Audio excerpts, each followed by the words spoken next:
But before we start, we are streaming, so this will be out on YouTube. When you said you wanted to limit it to 10-minute news, I was telling this to my wife, but I was talking kind of fast, and she thought I said 10-minute nudes. Well, I'm like, that's a Dad's After Dark thing. Yes. Well, here's the thing, lads. I think we should be having a fans only page. I'm just going to float the idea out there. Just think about some things here. Write some tasty pasties. You know what I'm saying? And then I told her that's something that they probably would do because it's an audio only format and no one to see anything anyway. I think that we could probably go the other way and get people to pay us not to have one. Yes. I think so, right? They're throwing money already. Could you not put a fan page. Yeah, could you put a sweater back on? Yeah, I can. I think didn't this actually happen? $10 gaming for Guru donation for Justin to keep his shirt on. Yeah. All right, I just saw the Twitch notify, so. All right, so we're good. I'm presuming so. I haven't checked YouTube, but I think we're good. Who's running opening and who's running the show? You're running the show, Tim. Justin, why don't you go ahead and do the opening? Okay, I'm going to count us in 3, 2, 1. Welcome to Nintendo Dads episode 310, recorded on January 14th, 2021. Still working on that one, folks. On tonight's episode, it is our 2021 predictions, so we're going to give those to you. Plus, am I indeed the three-time Nintendo predictions champion? We're going to find out with the 2020 results. Plus, man, there's been a banger amount of Nintendo news. We're going to break it down with 3 of my favorite friends around the internet. Jesse, cue the music.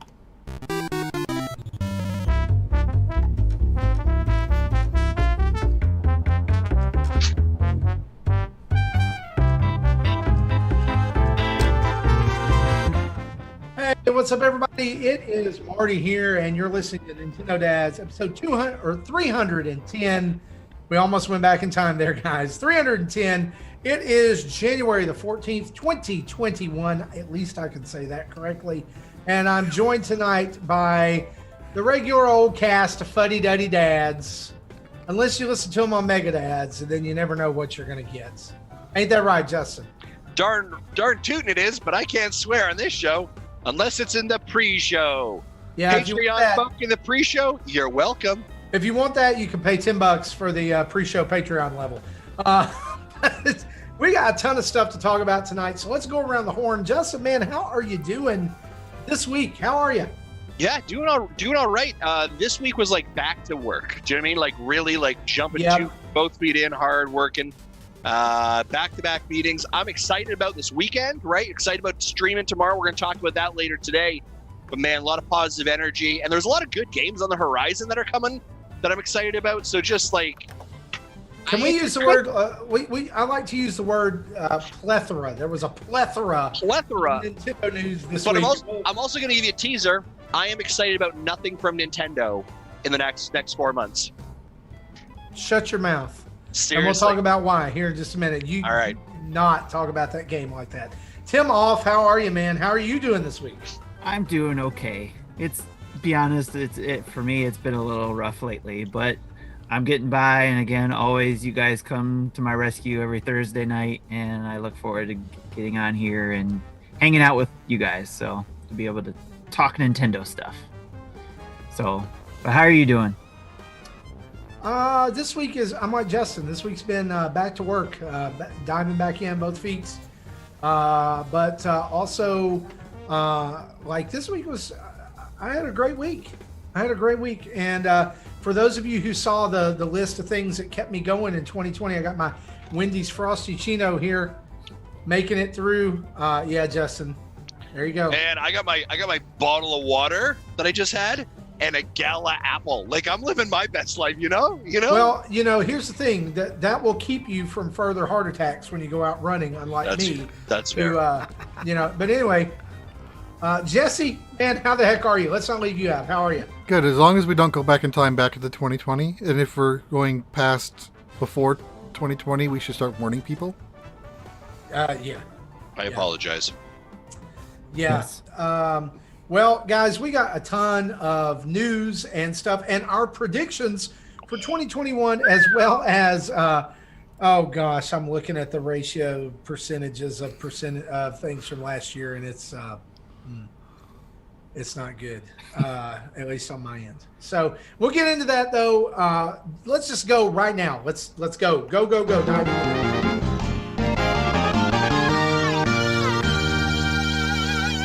And of Can hear the music. I know. Now here's the thing. Wait. We got to back up right here. Because everybody at home that's playing along at home, they can already hear the music, Tim. Yes. It's just us. I know. I'm just excited about it because I can hear it too without pretending I can hear it. Right? I mean, yeah. You guys don't know that for a year, like the music's played, we've been like, on the video, like dancing around, it's like we can't hear nothing. Is this? I always see those YouTube videos of like, my dad's colorblind and I got him glasses for the first time and he's just like crying. He's like, oh my gosh. I think this is the podcasting equivalent of that. I can have tears coming out. Being able to hear our bumpers for the first time. This is amazing stuff. Yeah, I found a secret setting in Zoom that forces Zoom to not edit my audio. Just play it as is and do it right. And this is the first time I'm actually using it, and now I can hear the music. That's why we pay you the big bucks. That's right. And listen, guys, our news is brought to us each and every week by you fine folks over at patreon.com/Nintendo Dads, where you can change the world for $1 a month, helping us create fantastic, family-friendly, dad bod-centered Nintendo content like all of the freaking videos we put out this week on YouTube. Holy crap. Did we load you guys up over there on the YouTubes this week? There's like 3 or 4 scheduled that are going out this week. Yeah, I mean, there's more coming. And can we let's just talk about this. Tomorrow morning, 7 a.m., bright and early, you wake up. Guess who's going to be streaming? Us. I was like, no. I was like, it was an audio podcast. They don't see you do the 2 thumbs video. You're just like, yeah, it's us streaming. It's us all day long, starting tomorrow. As you're hearing this, if you're listening on Friday, it's 8 a.m. We're doing Gaming for Guru. We're raising money for Bobby Pauls. And it's going to be fantastic. It's going to roll all day long, roll right into the dinner table, keep going into Saturday morning. You're going to see all of us streaming. It's going to be so much fun. I have another cherry on top of crazy things that are happening tomorrow. Come on, let's do it. Marty Estes, do you know a gentleman by the name of Zach Erickson? Yeah. Did you know? Like Zach Erickson. The Zach Erickson. Yeah. OG Nintendo Dad, Zach Erickson. One of those, what I would call the deserter. But nonetheless, so he actually came back and he actually did a video for us. And that video launches on YouTube tomorrow. It's a Let's Play of Wraith. It's Wraith. It's available on YouTube on Friday.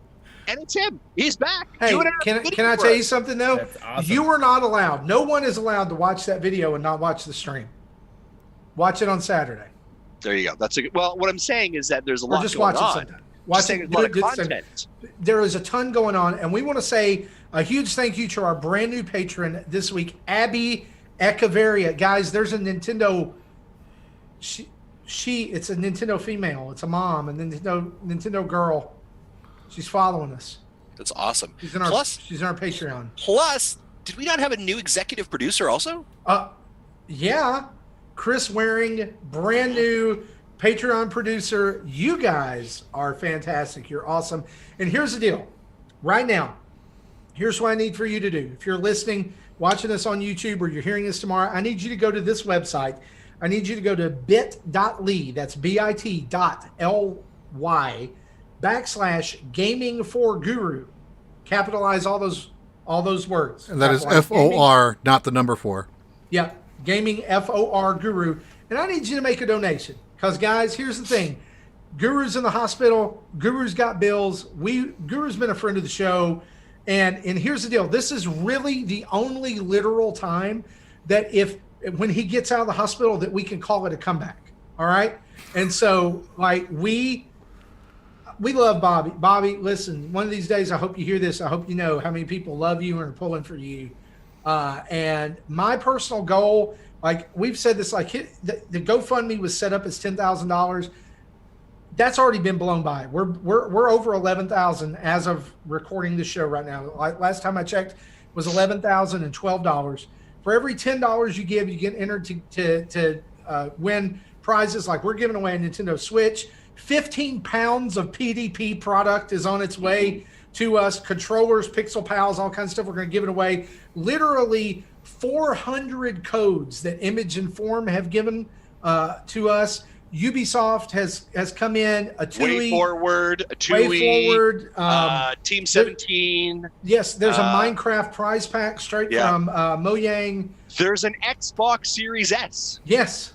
Not the old school stuff, not the one. This is the new hotness.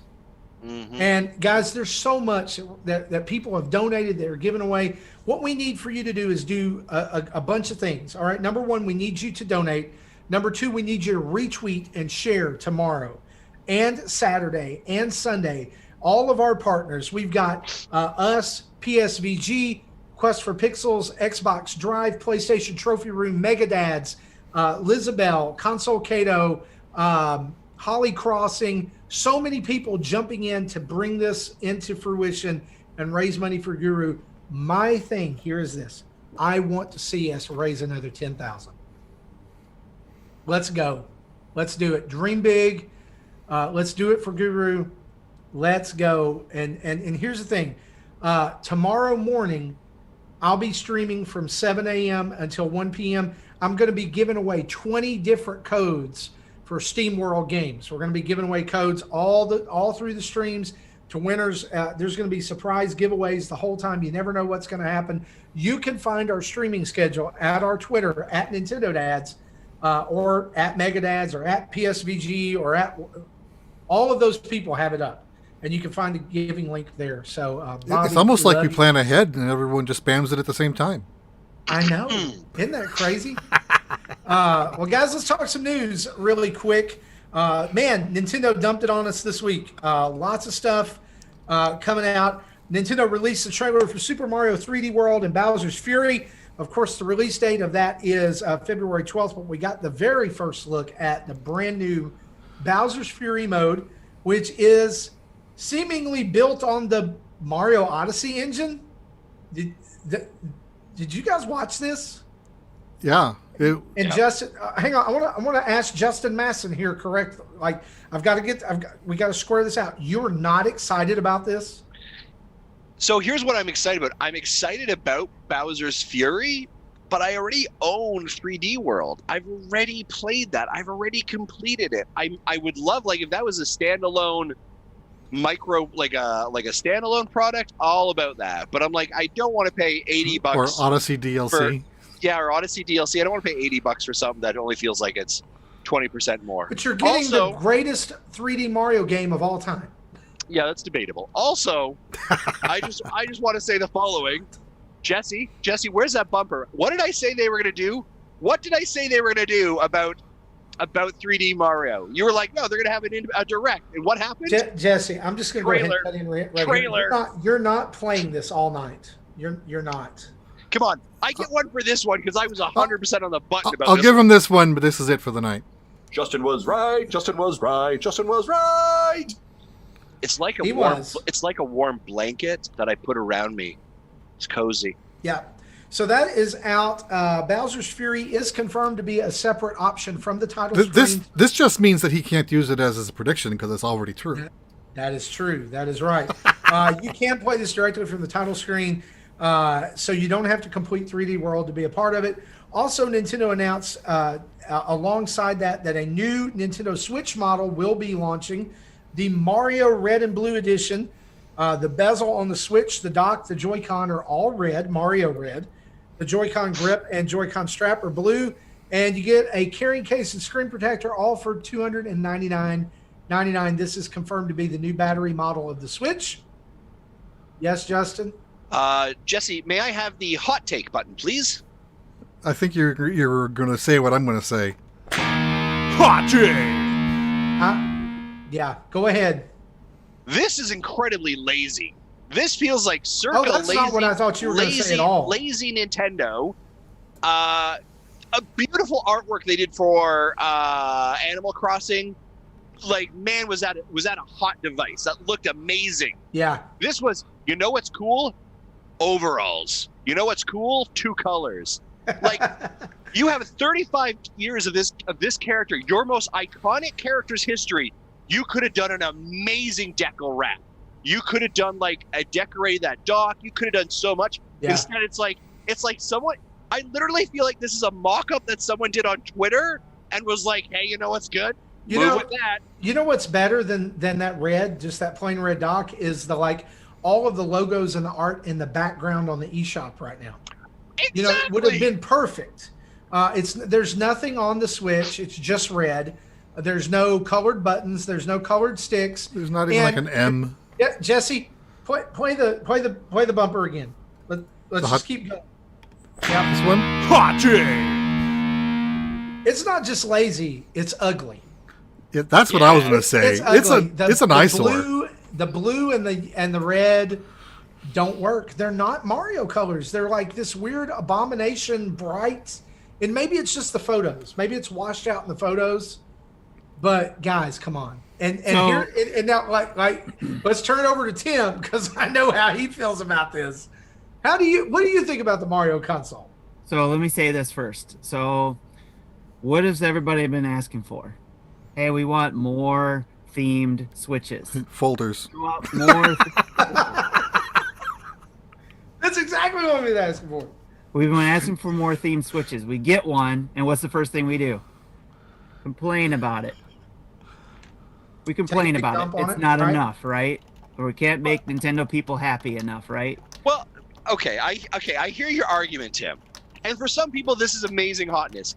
But for me, this just feels so much like what they did for Super Mario 3D All-Stars. Like, you did it, but you kind of did half your homework.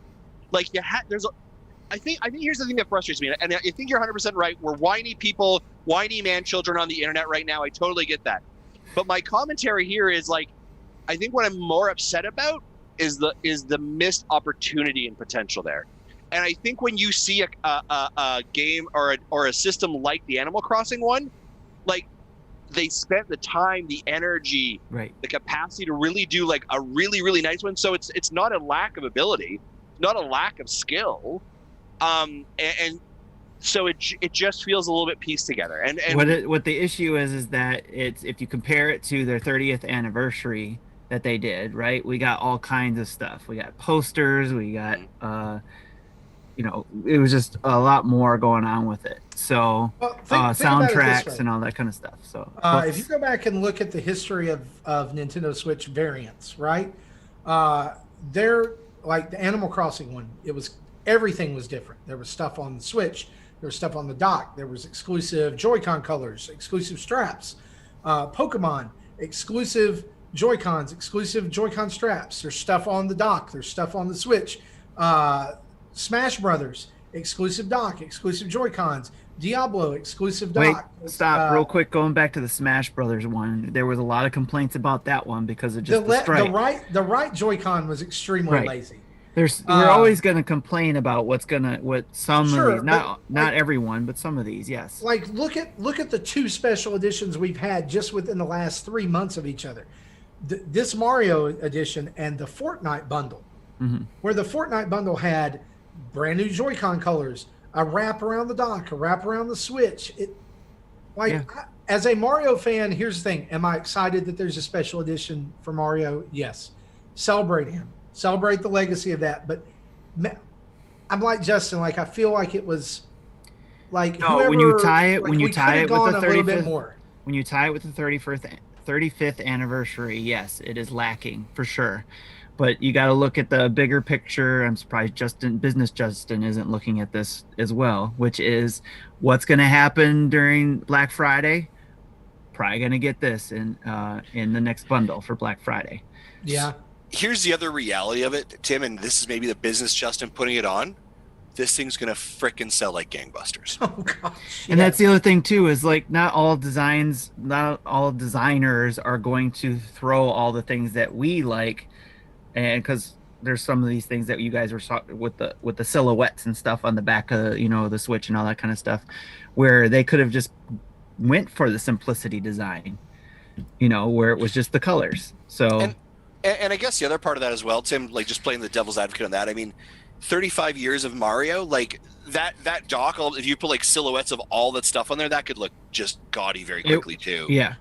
Right. So There in some ways, that it reaches overkill. There is a cleanness to it. Yeah. But it just feels like there's missed potential. But I appreciate you leveling us back to earth. I appreciate that. Right. And I'll say this too: is I don't like. I'm considering it, but the first thing I thought there's a bunch of things that came through my head when I first saw it. Red and black is the first thing I saw. Those are my favorite colors. I was like, oh my gosh, red and black, sweet. But then the blue, I was like, okay, those are gonna stay in the box. Those won't come out because I won't use them. And I'll just keep those, so the whole system's together. And then I thought, I'm not going to buy this because you know what's going to come later? The Zelda 35th anniversary version. Hopefully, is what we all are wishing for, right? And the reality of this year in particular is that there are so many anniversaries to celebrate. Pokemon, Zelda, Metroid, and I'm sure I'm leaving out some others, but let's talk about some other Mario things here. The 35th anniversary second pin set was also detailed this week, including pins for Mario Sunshine, Mario Galaxy, New Super Mario Bros. U, Mario 3D World, and Mario Odyssey, as well as a brilliant looking 35th anniversary pin, like that logo that they've been using the entire time. To qualify these, you have to have purchased Super Mario 3D World and Bowser's Fury and have completed 14 missions. And that includes missions from the first batch as well. You just need to have completed 14 missions. I went and checked that I completed these. I think I've got 15 or 16. Now, that Bowser's Fury one, it took around 48 hours the last time because it coincided with Super Mario 3D All-Stars. Yeah, so, and they say it'll take 48 hours here too. Right. So like the earliest those pin sets will be up, maybe Valentine's Day, February 14th, February 15th. But I'm thinking maybe the 15th is more likely because the 14th is a Sunday. All I know is this: if they're as hard to order this time as they were last time, be ready. Stand at your post like a sentinel and be ready to go when those come out. Also, new Mario missions are available on the website. You can go check these out. 5 hidden stickers on the Bowser's Fury website, and find the Super Mario 35th anniversary article on the Nintendo Switch news feed. You can get some extra missions that way as well. Though I never found that news article because I have accounts from 4 different regions, so they all bleed together. So I ended up finding someone who posted what the URL, the QR code points to on Twitter. Wario 64. Yeah. Yep. There you go. And that worked, so I got credit for it. May I have another hot take, sir? Go right ahead. Hot take! Absolute trash that you have to have purchased the game. No, it's to not. Also, no, I believe that's a trash move. To also, no, hold on. From a consumer perspective, I believe it's a trash move. From a business perspective, 100% I get that. But like that frustrates me because I have 15 accomplished, and they're like, and now you need to buy the game, and I'm like, I don't want to pay $80 to get a $5 pin set. You also get the greatest 3D Mario game of all time, but that's okay. Again, we're excited to announce a new show called Debating. Look, no, here's the thing. Jesse put this in my note in the notes, and I'm so glad he did. The Wii U version of Super Mario 3D World sold 5.86 million copies. So that means that there's 50 million people out there right now who need to experience Super Mario 3D World, the greatest 3D Mario game of all time. Closer to 70 million, actually. Well, yeah, it's getting up there. Yeah, and also that's also really just for a business perspective, that's crazy. So 5.86 with the unit selling of 13 million means your attachment rate is about 40%, which is running parallel to what we're kind of seeing Mario Kart 8 at. This game is going to make bank for Nintendo. Like this is going to shoot quickly in the charts. This will be in the top 10. This will be like it's going to be. And here's the thing. Anyone want to bet they're going to say, and it's a limited run? No. Do you guys remember in 2018 when everybody was crapping all over New Super Mario Brothers U coming to the Switch, and everybody was like, "It's not going to sell. It's not going to sell," and then it's like in the top 10 best-selling Nintendo games of all time, or Switch games of all time. We didn't say that. No, we didn't say that. I'm saying that other people did. Like, it's got nothing. It's, this game, business, Justin, go ahead and queue it up, write it down for whenever, we're coming back here in a year. You're right. It's going to be, I think this game's going to be like top 5. Yeah, the original game on Wii U is the second best-selling game on that system. Yeah. What's the first? Mario Kart. Yeah. Oh, Mario Kart. Mario Sorry, Kart my 8. bad. Mario Kart 8 is the best-selling game on 2 systems. Blank down on that one. My bad. Sorry. The undying game. Switching gears here a little bit. Super Nintendo World was supposed to open in Japan on February 4th. We learned today, prior to the show recording, that has now been postponed due to the spike of COVID-19 cases in Japan. Unfortunately, an exact date on that has not been put out yet. So I'm guessing that's on hold indefinitely, which sucks because I know there were some people who were planning to try to get there. I don't know how that was going to happen, but guys, one day the world will be okay again. Unless, I don't know. Hello? Hi. Hello. I don't know what to say, but this is something that Sorry. I'm not a I don't like travel. I don't like theme parks just because I don't like crowds and people. But this is still going to Japan is like one of my bucket list things, and I would love to experience this. But all of us would love to go. I think Justin, you even had a trip planned on the docket. we were on docket to be heading over there this February. Was our intention because it was supposed to have opened I think the summer of 2020. Yeah. So we were going to go over we were going to go in February for a couple of weeks. Obviously that got delayed. Instead we bought a hot tub.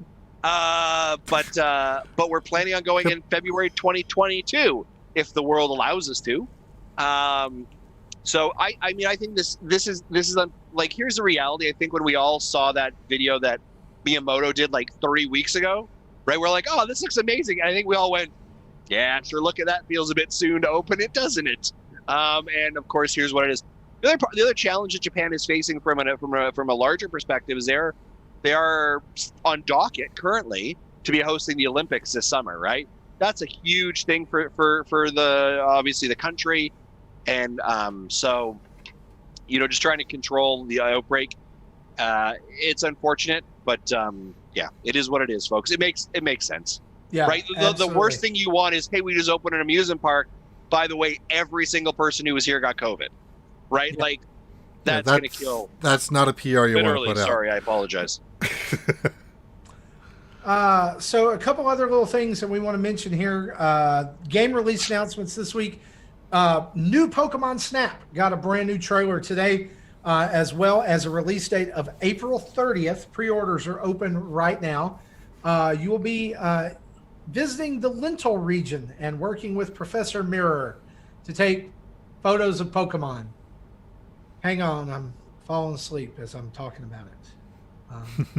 I think like kids are gonna love this. Like, come on, you're gonna tell me like your kids aren't gonna love this game? I do, but here's the thing. Like, once you've gone through the on rails thing and you've taken a photo of Oshawott doing the thing over there, how many more times can you do that before it's like, this is boring? Wobble buff it. So when you're like, Oshawott, give me sexy eyes, and they're like, yeah. Yeah, like, I know this has an itch because our chat lit up, like our Discord lit up as soon as this Twitter lit up. Of course, the big thing on Twitter, and I got to throw this out here, is the big thing on Twitter was that everybody immediately rushed to throw Game Freak under the bus because this game looks really gorgeous. I will say that. It looks fantastic. And people were comparing it with Pokemon Sword and Shield and saying, look, here's what Game Freak could do with Pokemon. Here's what Bandai Namco does with Pokemon in a year and a half. Like, here's the thing. I played Pokemon Sword and Shield. I remember talking about when I finished it. I really enjoyed the game as a casual Pokemon fan, and I being really like filthy casual Pokemon fan. Like, I don't know much about it, but I enjoyed the game. I enjoyed the going through it. I know that there was so much that people didn't like about it. Is this a fair criticism? You think? Because I didn't really think. I don't think so. As a developer, I can see kind of what happens in the background of these games, especially after playing like Builders 2, Dragon Quest Builders 2.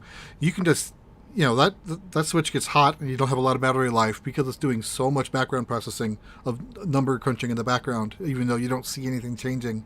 And a regular Pokemon game will do that too. There's a lot of RNG that happens, every frame, 30 or 60 of them per second.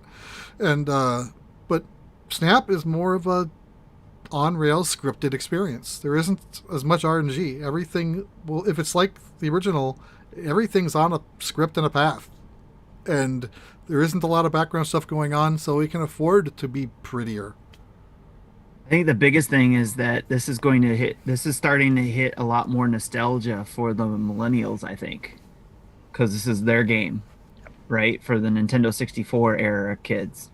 And then, of course, like Justin said, kids of today are going to like it. So you're going to have those people who are starting to get these type of games because they got them as a kid. Nostalgia is going to make them buy it. And then parents are going to buy it for their kids because it's that type of game. It's kind of easy. It's on rails.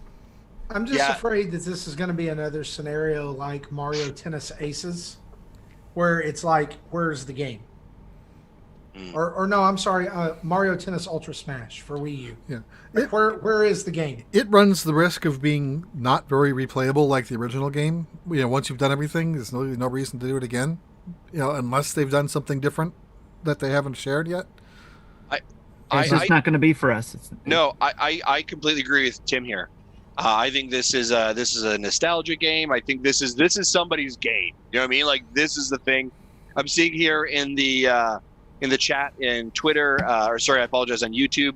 G Acres is like, I'm 33 and I loved Pokemon Snap on 64. Like, for some people, these, like, we all have that thing, right? Mm-hmm. And there is a generation of people that Pokemon Snap is that. And so, you want to go back to sales numbers? Yeah. Tiny Tony says, will Ryan Reynolds voice Pikachu in the game? I hope so. I would love to see that. Nice. Yep. I like it. I also, interestingly enough, Nintendo is doing a pretty good job stacking out their next several months, right? So we know in February we have our, like, this is interesting, right? So in 1 week we got an announcement of we knew, but we got Bowser's Fury in February, Monster Hunter, Bravely Default in the end of February, Monster Hunter in March, Snap in April. We're starting to see them beginning to reveal some of those cards, which I think is huge. They've got a pretty good lineup for Q1. That's going to make a lot of money. And it's hitting the interest of a lot of different people. Yeah. Guess what's going to sell well? Mario, right? Mm-hmm. Guess what's also going to sell really well? I don't really necessarily know Bravely Default, but maybe. Monster Hunter is going to sell like gangbusters. Yeah, we already saw what it did with the demo. Yeah, exactly. And then Pokemon Snap, like they're sequencing out some really big games for themselves. And a comment here from Third Strongest Mole. Q1 is usually pretty sparse. You are correct. Third Strongest Mole, typically that is where Nintendo does put out, especially in February, like one of those ports of a Wii U game. That's where we see 3D World. But they're stacking. This may be a byproduct of 2020 pushing into 2021 potentially. So, I mean, that's always been the conversation, is that 2021 may be a really stacked year, because 2020 was a lighter year and things just got bumped. So that we may be seeing some of those things play out, especially in the first 3 to 6 months of the year, and then kind of level set properly in July, August, and moving on to the back Qs 3 and 4, where they have those high deadlines they have to meet due to Black Friday and the holidays. Yeah. One other little note here before we move on. It was also announced this week that Dragon Quest Tact will be coming to mobile devices in North America January 27th. Pre-registration is open now. for iOS and Android. This is a tactical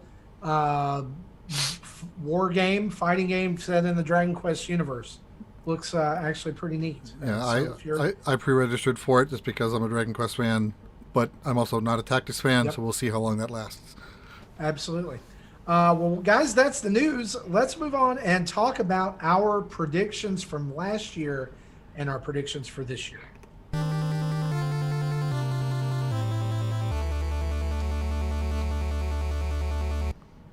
All right, so Justin, I'm going to throw this over to you. How do we want to handle this? I think we do a quick rundown of our 2020 predictions and results. Just kind of, here's what I said and yes or no, and then we'll give a percentage. Okay. And I don't know if Marty, if you're looking at the doc, you're the start of this, ladies and gentlemen. In the balance here, the 2020 outcome is: am I indeed going to be the 3-time prediction champ? That's what's at risk. For those of you that might have gone back and listened to the show from last year, Tim had some banger predictions. So he may take that. He may close out that gap.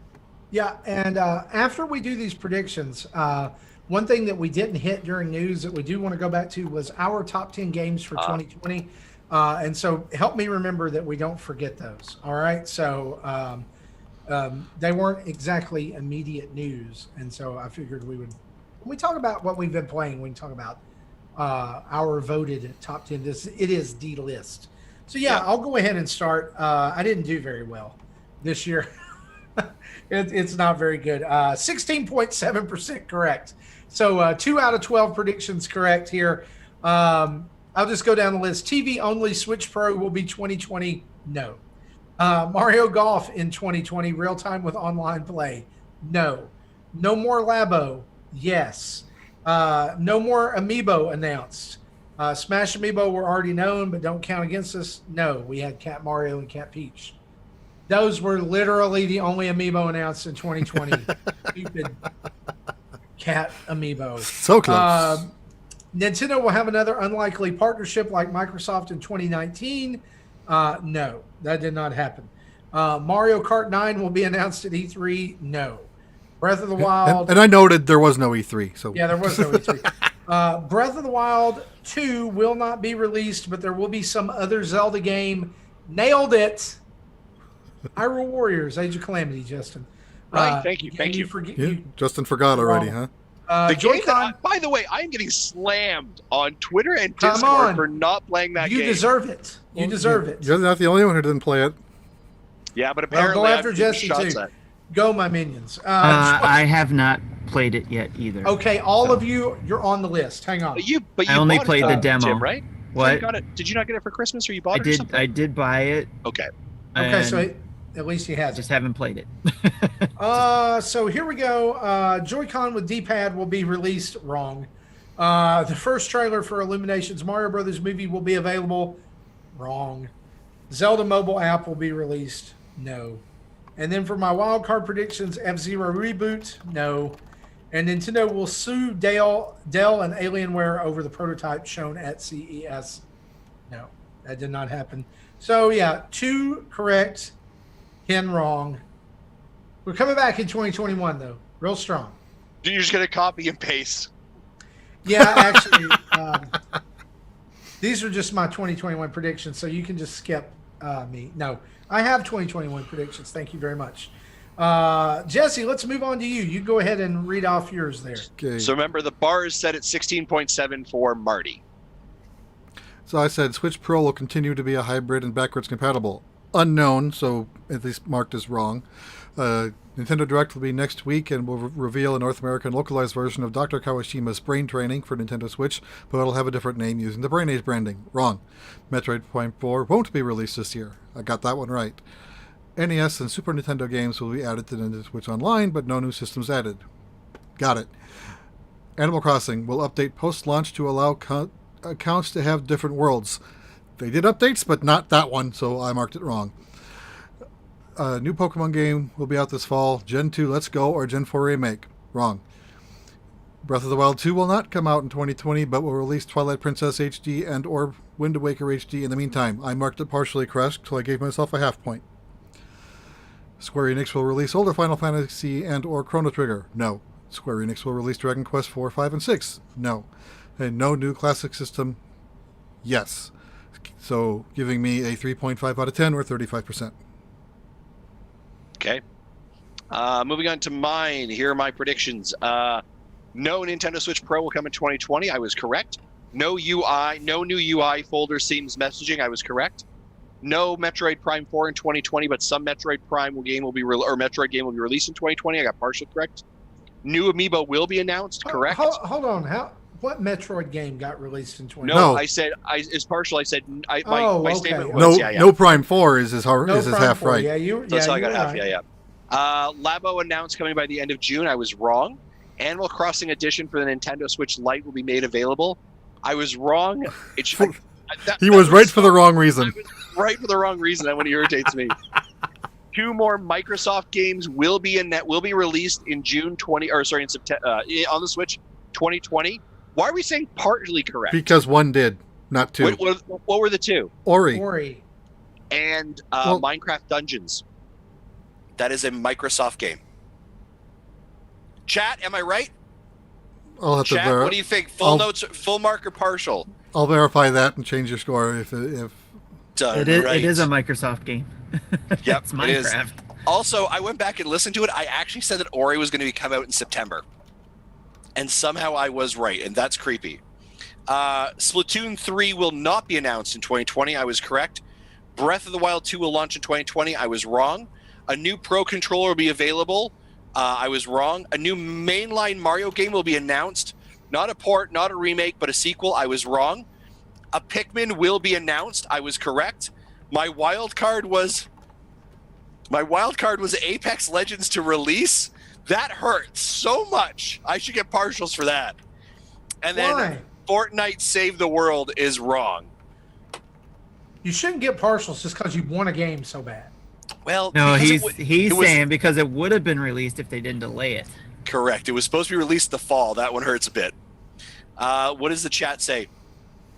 Microsoft. It was published by Mojang, so it counts. I gave you the extra half point. Thank you. That means that my He percentage still is had first point. 46.4%. Well, I had given him a half point before, so now I gave him the full whole point. So Okay. the additional half. Tim, let's go to you, sir. All I can say is at least I'm not last place this time. I don't have to wear a paper bag, so. Get your paper bag ready, Marty. So, but all right, new Switch Pro Plus new or 2.0 model coming can also be purchased separately without Joy-Cons. Will be an upgrade to the tablet that was marked as unknown, which is essentially wrong. Switch will get a UI update, wrong. And Metroid Port will be released on Switch. Wrong. What?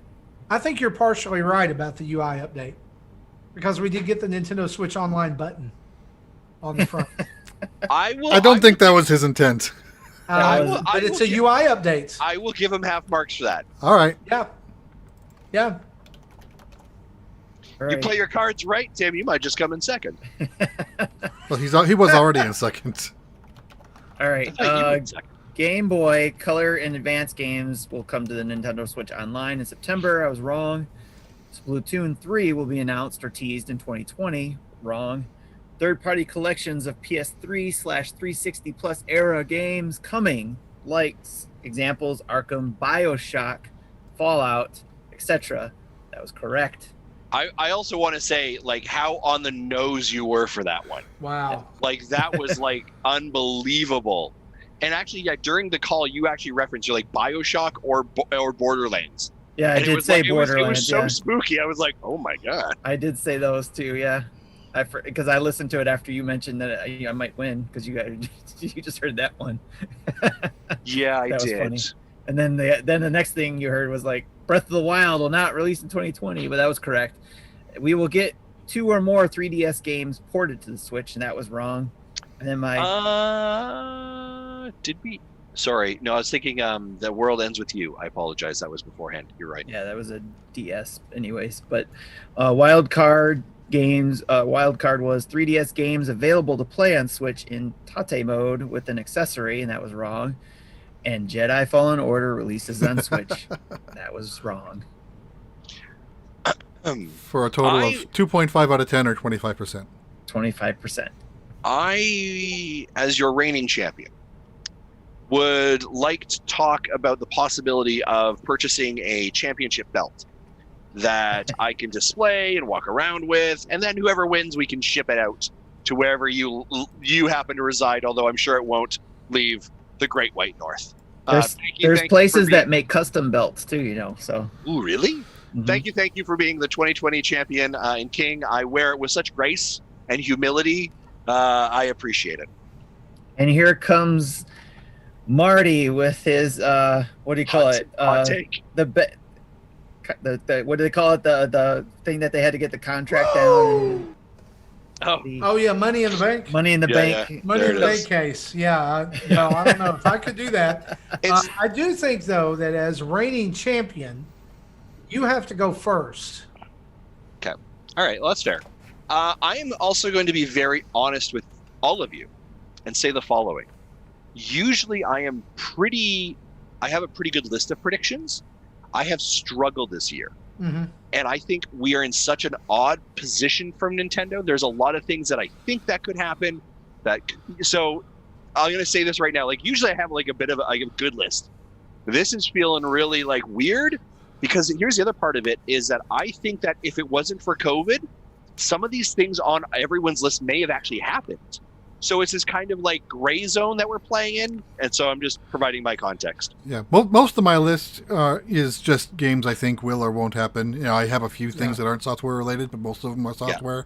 Yeah. And some of them are things that I asked for last year and was wrong. So I'm not the only one then, because yes, there are some things I repeated because of stupid COVID. Yeah, I think that, Justin, I'm glad you said that because I was thinking about that as I made my list out today, that it's such a weird time to be predicting anything because we've had a whole year of stuff being put on the back burner. Yep. Or stuff maybe even being canceled. Yeah. Because of, we know the rumor was that the Mario 35th stuff was supposed to launch way earlier in the year. Yeah. And it makes me wonder what could have been. And it's such a weird year, even so we'll get into the predictions here in a couple moments, but even weird year as you're pulling into this like fourth year of the Switch, right? It was launched in 2017, right? And you're hearing this like, so the idea of the Switch Pro, you're like, but is this the year you're going to do it? Like, you're not low on sales numbers, right? You're still a banger of a device. You're outselling everyone else. So do you do it? But then you're like, when you do a product refresh to boost that sales, typically you do that when the sales are low, but you're not experiencing that. And then I think of something like, so for example, Super Mario Odyssey. What has that team been doing for 4 years? Bowser's Fury. Well, but surely not the entire team's doing Bowser's Fury, right? And it's a little bit of like Tim's prediction. They front loaded 2017 hard. Justin's like, going Cyberpunk. Breath of the Wild, Mario, Splatoon. They heavy loaded those things. We've had a 4-year gap. Development cycle wise, that's a reasonable expectation. But then like, do you put out another Splatoon? Like, should you put out 2 Splatoons on one console in one generation? Like, there's so many weird variables that then you pull, and I swear I'm going to start here in a second. And then you see them pull the wild card that they did last year at the end, which was, hi, can we introduce you to cloud versions of our games? Like, what? Like that changed, like, and I know that everyone's like, oh, it's a horrible thing. Whether you hate that or not, that opened up a whole different possibility for them, right? Like, there are so many different levels here that it's a little bit crazy. But I'm going to start off with my first prediction. Nintendo in 2020 is done with the mainline Nintendo Direct. 2021, the mainline Nintendo Direct. So what I mean by that is everyone talked about like, well, shouldn't the Bowser's Fury have a Nintendo Direct? No, they're done with it. Their PR beats are going to be dropping on Twitter, on social media. They had a 2-minute trailer and a 7-minute info. Done. Yep. They're going to continue with like the indie world, the indie showcases. They're going to continue with the partner showcases. And they may have like little mini, like, hey, here's a little session we're going to have on whatever game, but you are not going to see the bloated 30-minute long Nintendo Direct bang, bang, bang sizzle reel. The only caveat or exception that may be E3. So I'm going to say no mainline Direct, possibly one E3. That would be it. Well, you gotta remember how they did use the Direct, and that was for their presentation of the theme park, right? Yeah. So it was more, so they may have another Direct. I wouldn't nothing call to do with games. Even though it was a Direct, I wouldn't call that a mainline Direct. Yeah. So if they do something like that, they still called it a Nintendo Direct. They do. So maybe I guess, Tim, what I'm hearing from you is, do I need to put more caveats around what I mean by that? Yeah, because all last year, as we saw the year progress and we saw Nintendo learning from what they needed to do, all of us kept saying and agreeing with Dan, who predicted this way at the beginning of last year, that Nintendo was done with the Directs. But we were like, yeah, we can see that they're now going to be splitting them up and doing this. And you know, a lot of people were saying, no, we love the Directs. And we were saying, no, this makes sense because they can focus on the partner stuff when they need to without interrupting it with anything else. Or they can focus on the indie stuff without interrupting anything else. So we've already kind of been building up to this prediction. Because, again, like the old format was a banger up front. The stuff in the middle is pretty much what we see now in partner directs, and then a banger in the back. And those bookmarks completely mask everything in the middle. So I guess, what I was trying to say was the Nintendo Directs are still going to be there, I think, but it's going to be in regards to their properties, if that makes sense. So like, you know, they had the theme park one, and then they'll probably have like a movie one, Nintendo Direct for their movie. I'm taking Justin's prediction as Directs will be similar to what we saw in 2020. We could still see partner Directs. We'll still see some minis for indies and stuff, but there won't be any big 30-minute presentations on first-party titles.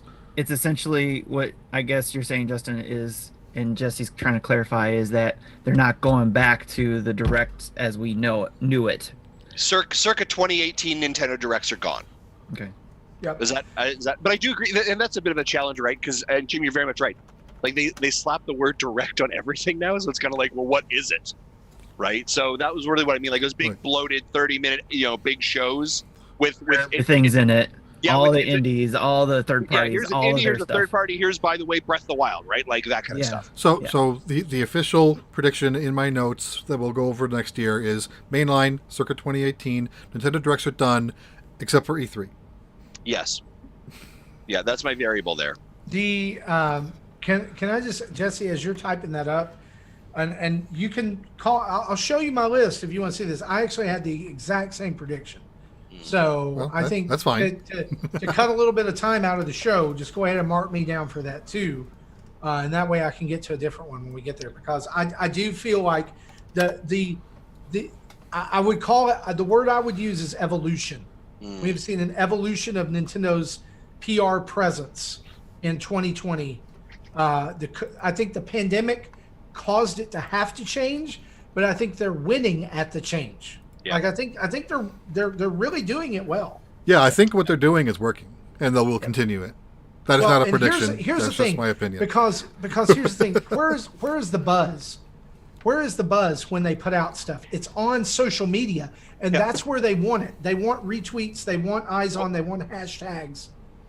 Well, you even look at this week, right? Like they had 2 separate PR beats. Well, they actually had like 3. It was, here's Bowser's Fury. There's one beat. Beat number 2, by the way, do you know we have a new console? What? On Wednesday, by the way, here's a 7-minute trailer for it. What? And then on Thursday, by the way, Pokemon Snap, it gets its own date. Do you know what I mean? Like so they can own those conversations differently as opposed to being in one thing where everything gets swallowed up.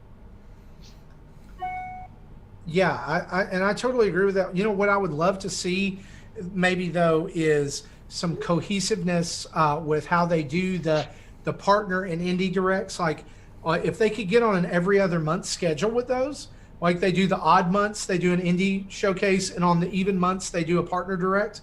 That's guaranteed news every month from Nintendo with things to look forward to. And really, if you look back over the last part, or like the last 4 to 5 months of 2020, that's really what we saw. We saw, between now and August, we saw 2 indie directs, right? And a partner showcase every month. So, I mean, it's a win. So, yeah. Tim, I'm sorry, Jesse, you were second place. Let's go to you for your first prediction. Okay, I'm gonna repeat one of what you guys said for this year that didn't happen. I said, but Switch Pro will be released in a TV-only unit that can upscale up to 4K, and like Xbox One X games can have optional updates to support the high resolution, but isn't required. Cool. I like it. And that's taken a little smoke from the rumor that was circulating this week that hints at a 4K Switch were found in some data mining on Switch and Switch Lite. So I hope that's right. Tim? My prediction goes along kind of with that. And it's repeating what I did last year, which was a new Switch Pro plus new or 2.0 model is coming. So, because I truly felt like we were going to get that in the holiday of 2020. Yeah. But I think it got pushed back. So, and it may still get pushed back because I was kind of leery of reusing it again because of the experience we had with Xbox and PlayStation shortages. And I don't think Nintendo wants to deal with that and still may not release it this year. But what the heck? I'm going to put it on here anyways. I'm not calling this a prediction, but to bounce off of what Justin said earlier, I think they may have, if they have a Switch Pro at the ready, they may sit on it because there's no reason to do it. Yeah. And a lot of those factors play into that, but I think sales numbers in UK for 2020, more Switches sold than PS4s, PS5s, Xbox Ones, and Xbox Series combined. The only way I could see this happening, though, too, is that not only way, but one of the ways I could see them being able to do this is that phone mentality, right? Where you could still sell what we have, but then give the premium version of this, a pro version of this, to those people who want it. And then you just add it to the family to where you got the Switch Lite, the Switch OG, and then Switch Pro. Now that I think about it, GBA was kind of the same thing. GBA was ready way before they released, but because Game Boy Color was doing so good, they didn't want to kill it yet. Right. Yep. Yeah. Well, I will swing in with an eerily similar prediction, but I'm going to tweak it just a little bit. I do think that it's going to be Switch Pro in 2021, but I think we're going to get it in the fall. I don't think it's coming in the spring. And the reason for that is because I think they would not have front-loaded 2020 like they have with all these releases if they were going to release a Switch Pro in March. Okay. So I'm just going to say fall for that. If we're continuing on the Switch Pro bandwagon, I do have one as well. I'm just saying a Switch Pro will come in 2020. 2021. Thank you. So the same as Marty's, but you're not stipulating it with fall. I'm not stipulating a quarter or time. I do believe it's going to come. Well, here's a kind of a, let me throw a wrench in this. Let's do this snake draft style. So we'll curl back around from me back to you, Justin, and then you'll make 2 predictions and curl back around to me. Sound good? Okay. So you want me to make another prediction? So we'll go backwards. Okay. So let me make my second prediction here. I believe that we will see a Zelda HD collection in 2021. That sounds awfully familiar. Like you said, there's lots of games. So, yeah. Tim. I'm going to I have a prediction that plays off of Zelda, so I'll throw that one out. And that is Zelda 35th anniversary celebration will not live up to expectations. Will not live up to expectations. Will Okay. not live up to expectations. Yeah, I saw him paste it in the notes and read it before he said it. That's why I started laughing. Okay. I got it. All right. Jesse? All right, I'll bounce the same thing. So I have a big group of predictions, all related to 35th anniversary predictions. The first one is the Wii U HD remasters will be released on Switch as a bundle. Okay. So sounds familiar. Right. Justin? Make your 2 predictions. Sure, I have 2 predictions here. Prediction number 1 is that in 2021, we will get at least 3 more cloud version games. Now, what I will do for the sake of this conversation is you can subtract Hitman 3 because we know that's coming. So 3 besides Hitman 3. Correct. Yeah. Okay. Can I throw a little devil's advocate in here? Sure. Do you think Capcom is having a Resident Evil event next week? Do you think one of those could be Resident Evil 8? I wouldn't be. I wouldn't say specifically Resident Evil 8. Is that Village? Is that one they're That's doing the there? Village.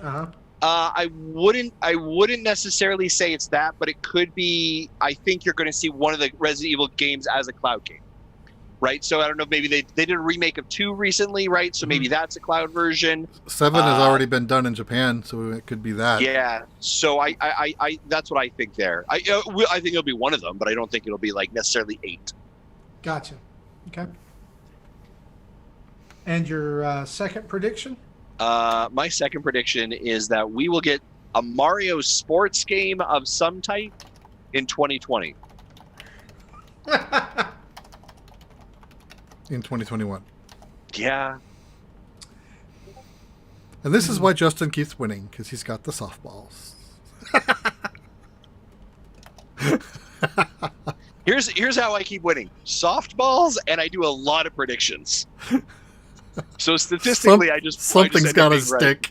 Right. Yep. Okay. All right, my turn now? Yeah, Jesse, back to you.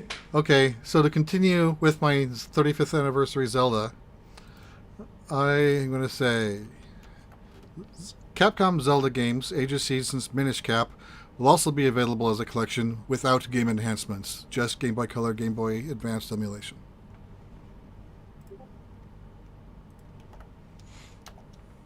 Okay. I like it. Tim. Sorry, I was adjusting one of my notes here because I forgot to put the name of the service there. But I was reminded by Justin's prediction there with the cloud gaming, but that's more for the wild card section when we get to that. I'll get to that. But playing off of what Justin did say, I did have another clouded prediction, and it is building off of one I had in 2020. In 2020, I predicted that Jedi Fallen Order would release on the Switch. I'm saying now that it's going to be released as a cloud game. So Jedi Fallen Order releases on Switch via the cloud. Okay. All right, let me serve up a couple here. Justin already kind of took this one, but not really. I believe that in 2021, due to the purchase of Next Level Games, we will see a brand new Punch-Out game on Nintendo Switch. Are you qualifying that as a Mario sports game, or are you just... No. Okay. Just, I know it's its own IP, but I think it kind of falls along those same lines. It's arcadey styles. Released or announced? Which one do you want to lean this on? I'll say released. Okay. Because they haven't really been active since Luigi's Mansion 3. So that was October 2019. They've been silent for a while. And let me just let me just throw another one out here. This is not a wild card, but this is probably the biggest one that could be wrong. So I'm just going to go ahead and do it. Nintendo will release another classic console in summer of 2021. New classic console in 2020. Mark As the a side- summer part off. Mark the summer part off. No summer. There's going to be another classics version. next So year. outside of your prediction, what are you hoping it is? I'm willing to lean into the idea that it is Nintendo 64. Okay. And it'll include Snap to lean on the new Snap game that released, and Yes. they'll give it a wide berth so they don't conflict. Yeah. Yeah, I think that, yeah. Because if you think about it, is this not, are we, What? no, it's, never mind. I'm trying to do math in my head, and I don't do good at that. You trying to figure out how long ago the Super Nintendo one was? You don't matter. How I'm trying to figure out if this is a year for Nintendo 64's anniversary. But I don't think it is. 96. That's 25 years. Yeah, it's 25 years old, guys. Ooh, I a math 25th fast. anniversary edition. 25th anniversary Nintendo's Nintendo 64 Classic. There you go. They will mess that up. Oh, sure they will. Justin, they released a Game & Watch that was supposed to be a clock and did put a kickstand on it. Of course they're gonna release. Yeah. Anyway, None Tim, of the back- last one, the older ones did. All right. Those you can set an alarm and it would actually beep. Exactly. I'm going to go along with this prediction because it kind of goes along with your classics thing. But this is, again, for NSO, and it is something I predicted for 2020. Didn't happen. So 2021, I predict Game Boy family of games on NSO in September. Okay. That's my prediction. I'm looking down my list. I realize I should be deleting these off my notes so I don't accidentally say the same thing twice. So now I see something that is also kind of along the same lines as what Justin said. I said, with Switch games getting further behind in power compared to PS5 and Xbox Series, at least, well, I said five new games will be announced. Not necessarily released to be playable via streaming. And again, the caveat: Hitman doesn't count because it's already been announced. Which actually, by the way, just in relation to that, Hitman 3 is supposed to release on all the other consoles next week on Wednesday, but I don't think we've actually got a firm date for it yet on the Switch. So be very interested to see if it ends up being a day and date, which is kind of the rumored idea of it. I'm pulling up my release notes, and I'll let you know what we have documented. Okay. Did we lose All Marty? right. Yeah, he has to step away for a quick couple seconds. Okay. What do we got next? Who is it? Is it me next? I think it's you next. Yes, sir. All right. I'm gonna give you. I do believe that we are gonna get a Nintendo Switch virtual console update. Sorry, let me be more clear on that. Like, we're gonna get either Game Boy or N64 or GameCube. So we are gonna get some additional platform. You'll have another, just like Marty, a new classic console. Sorry, no, yeah, but no, it's on the Switch though. Oh, Yeah. okay. NSO. NSO, yeah, NSO one. Thank you. New system in NSO Online. So yeah, you're saying more broadly. Mine was specific to Game Boy family. You're saying Game Boy and Nintendo 64 or GameCube or something. Correct. Yeah. Yeah, I So just a had, new system in NSO Online. Okay, gotcha. yeah, Hitman just says TBD. I'm going to verify if that's still the same on the website. Okay. And am I doing another one? Is that right too? Still says TBD. Yes. Yep. All right. I'm going to give you a little bit of a low ball, easy one here. I believe. Mark, what is today? Today is the 14th. 14th. Apex Legends will be released on the Nintendo Switch in the next 21 days. So this has an expiration period. So 14 plus 21 is 35, so February 4th. But it will be released before February 4th. Right. I know why you're predicting this. The That's new begins. season. Yep. Got it. Okay. So to remind ourselves when we go through this next year, I'm writing down Apex Legends released before Feb 4, parentheses, in time for new season. Correct. Cool. Jesse. Me. Okay. So go back to Zelda Anniversary.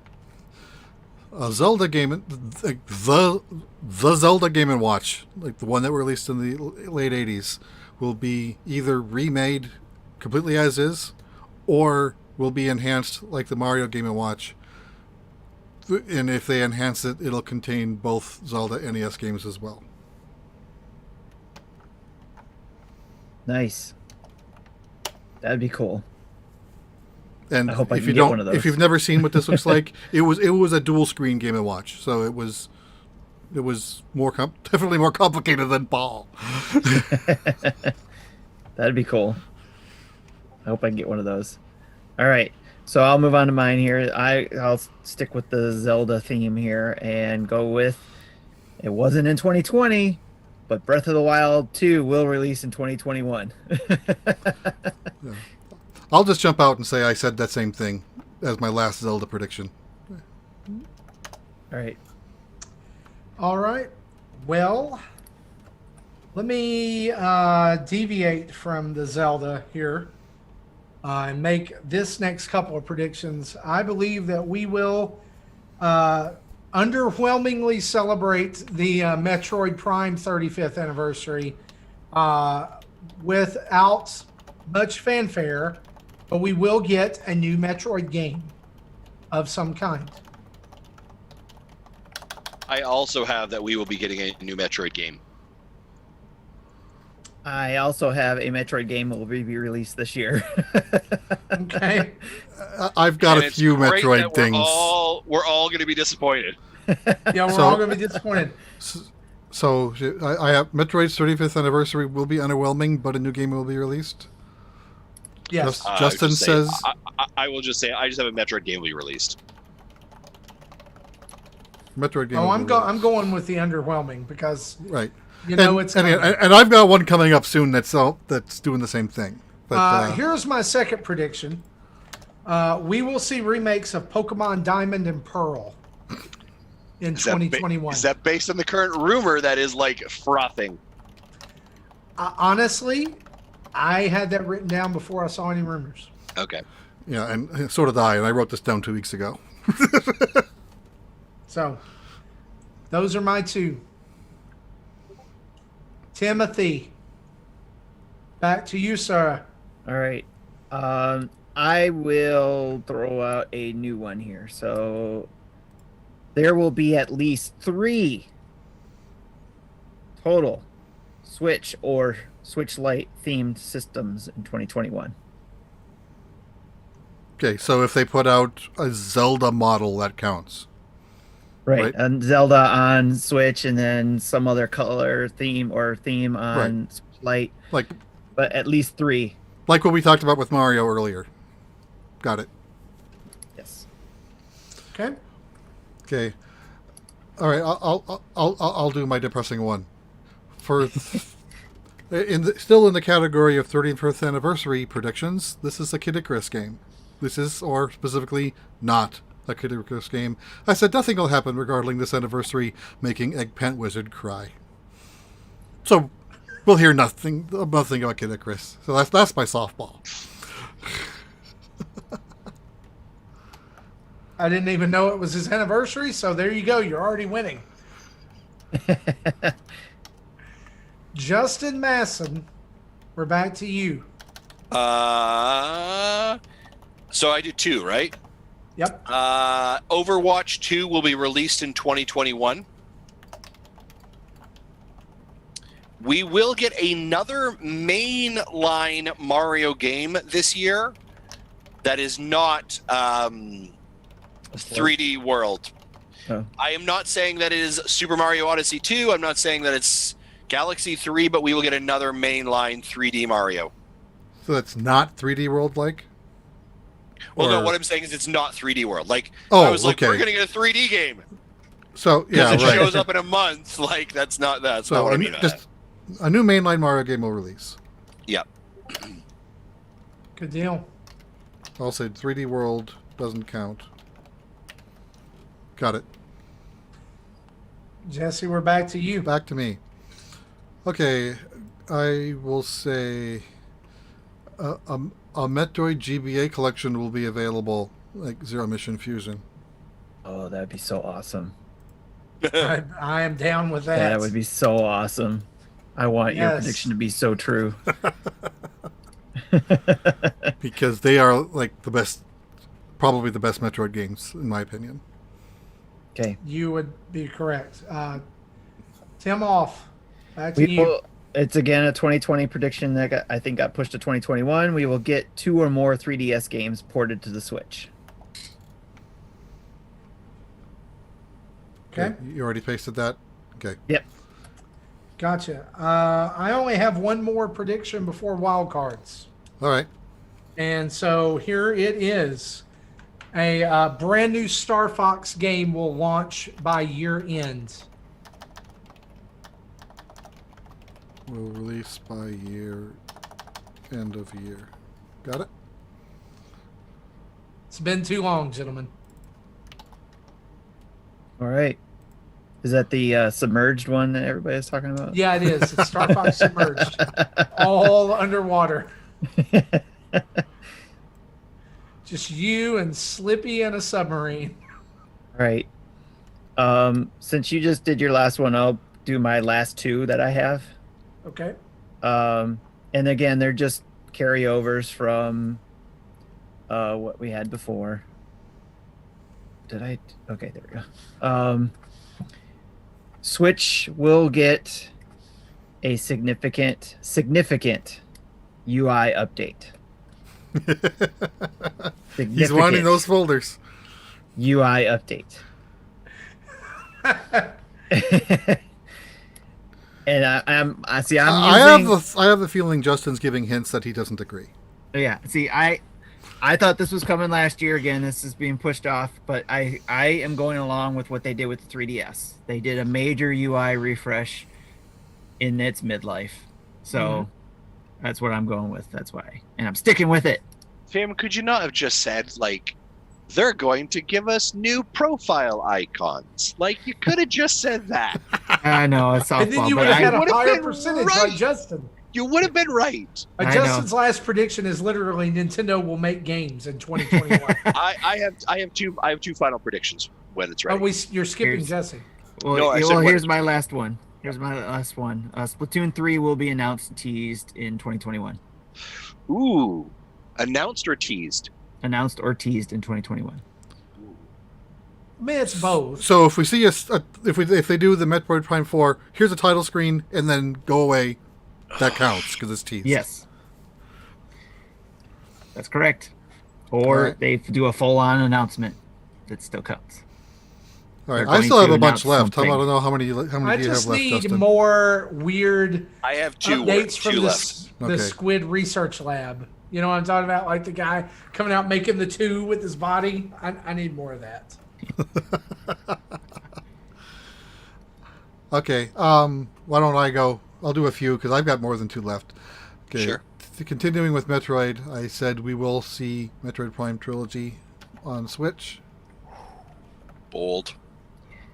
And I will then say that Prime 4 does not come out in 2021.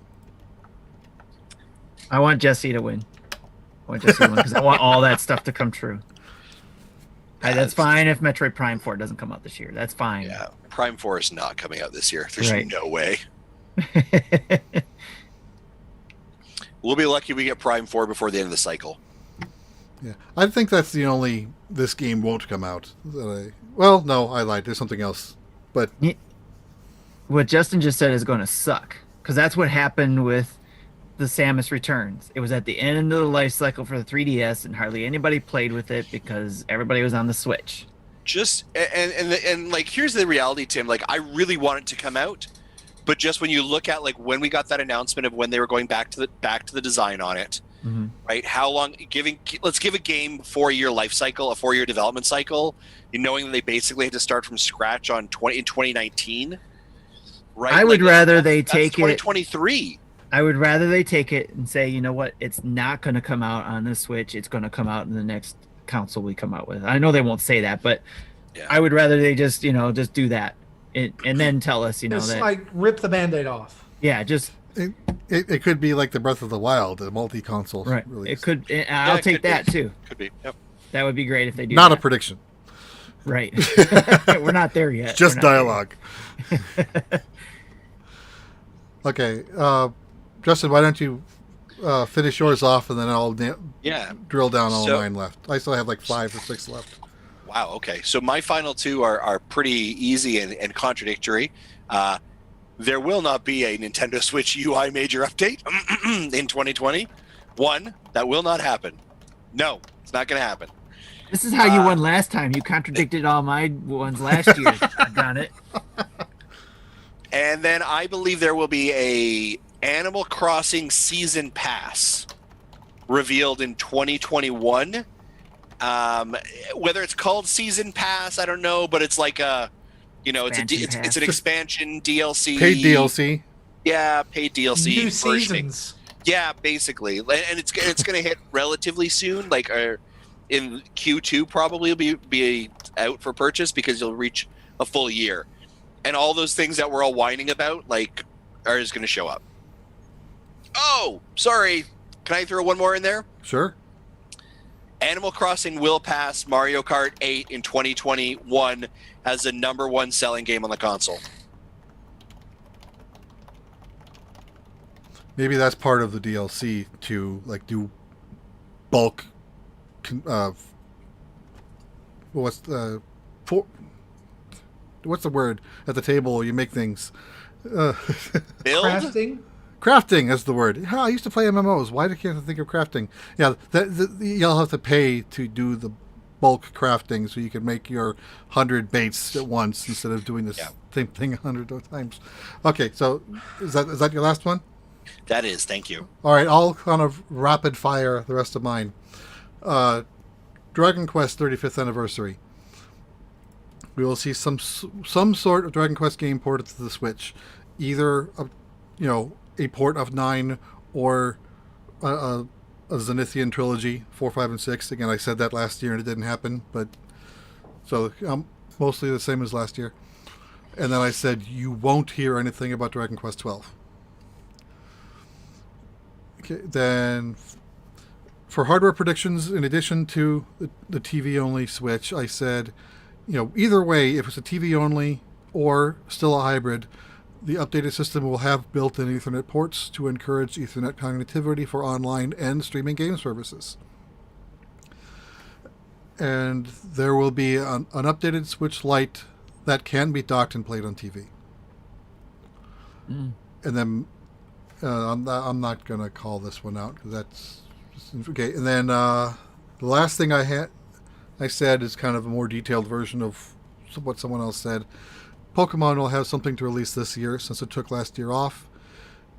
And I think it's too soon for Gen 9, so this year's release will be the long-awaited Gen 4 remakes. Omega Ruby and Alpha Sapphire was 7 years ago as part of Gen 6, so I think we're due.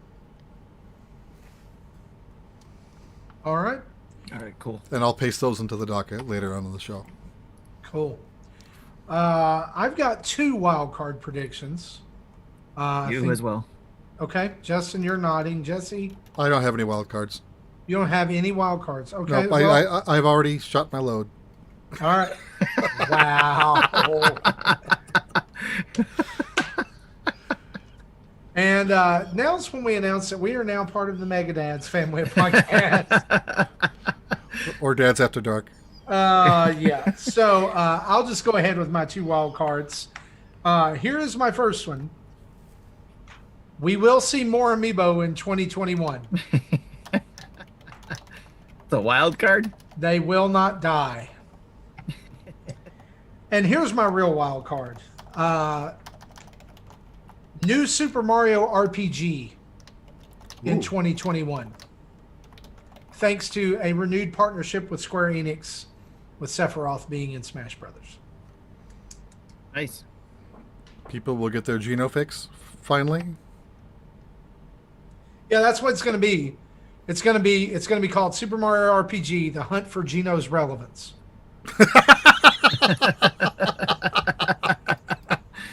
That's beautiful.